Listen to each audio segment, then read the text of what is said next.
Charlie Kirk's tragic death has sparked a heated public feud between one of America's most outspoken commentators and a heartbroken pastor.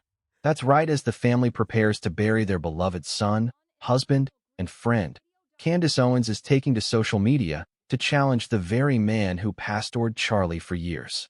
Not long ago, Pastor Rob McCoy, Charlie's own pastor and co-founder of Turning Point Faith, shared a touching rebuke to Candace, asking her to cease her wild speculations and instead honor Charlie's life with the respect it deserves.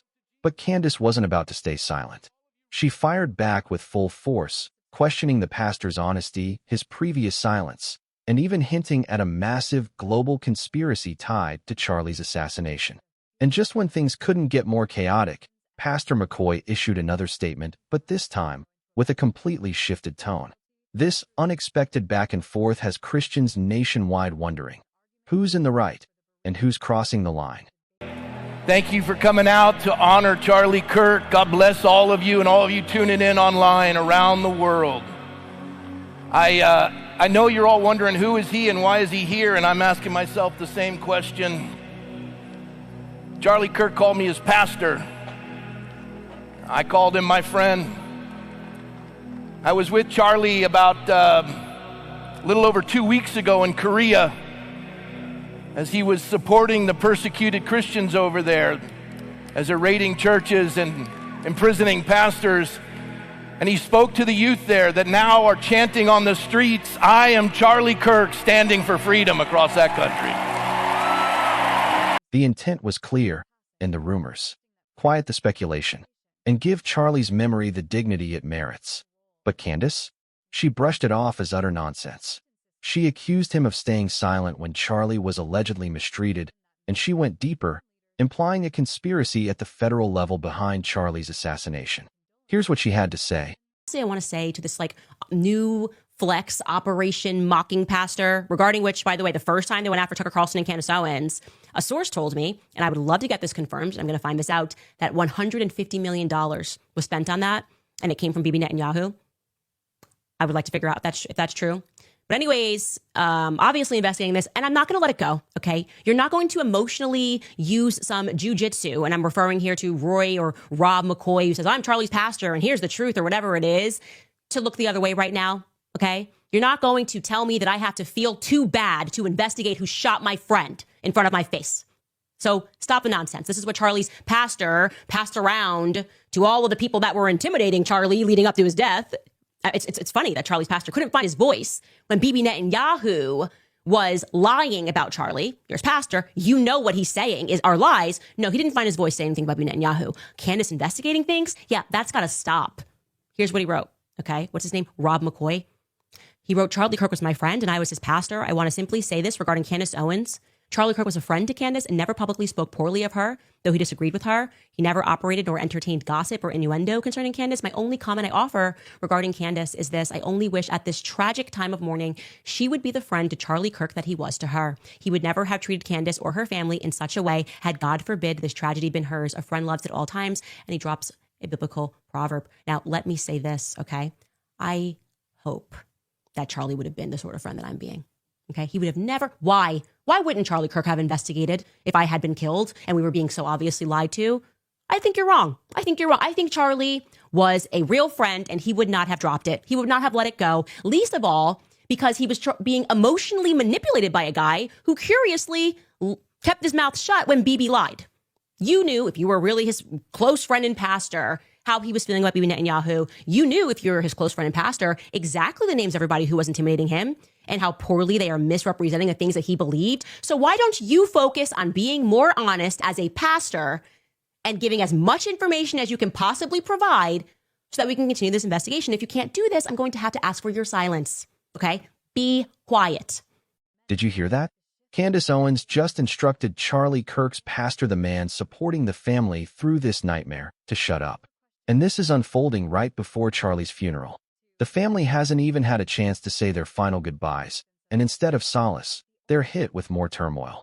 Candace is casting herself as the investigator, the truth seeker, uncovering a plot that even the FBI, Charlie's team, and his church supposedly overlook.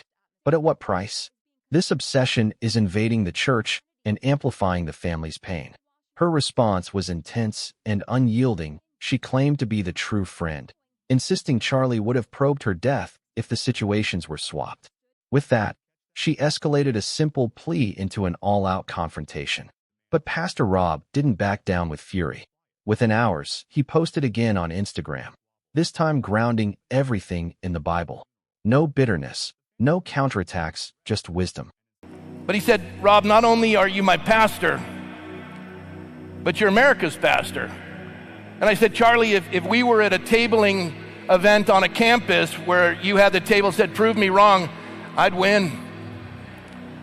And he looked at me with that sheepish grin that he always has. Doggone it if he wasn't right. I mean, I wasn't America's pastor 2 minutes ago, and I won't be after this, but for right now, he proved me wrong.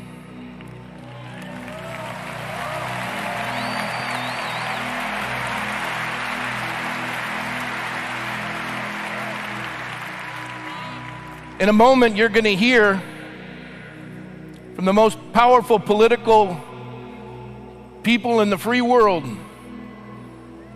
You're going to hear from the who's who. And they're going to assemble in this place to talk about what Charlie Kirk did in 31 years on this earth. He had more lifetimes in 31 years than all of us have in the entirety of our own. And as I was thinking about that, to recount all that he's accomplished in 31 years is quite a feat. I mean, I was just telling the Turning Point staff as I walked in here, everyone is worried that the Turning Point isn't going to be successful. And I looked at each and every one of them, and for those of you who are negative, without Charlie Kirk's presence, they pulled off the largest event in Turning Point history. Let's thank them. What a stark difference. On one side, Candace Owens is relentlessly pushing to expose what she sees as a conspiracy, even if it means attacking Charlie's pastor. On the other, McCoy isn't battling back, he's not shading anyone. He's embodying what a pastor should, advocating for dignity, reverence, and quiet until the family can grieve. Yet Candace views this as deceit, manipulation, or cowardice. But honestly, does telling a mourning pastor to be silent reflect the fruit of the Spirit? Or does it seem like someone unraveling amid grief, confusion, and ego? The Bible is crystal clear here.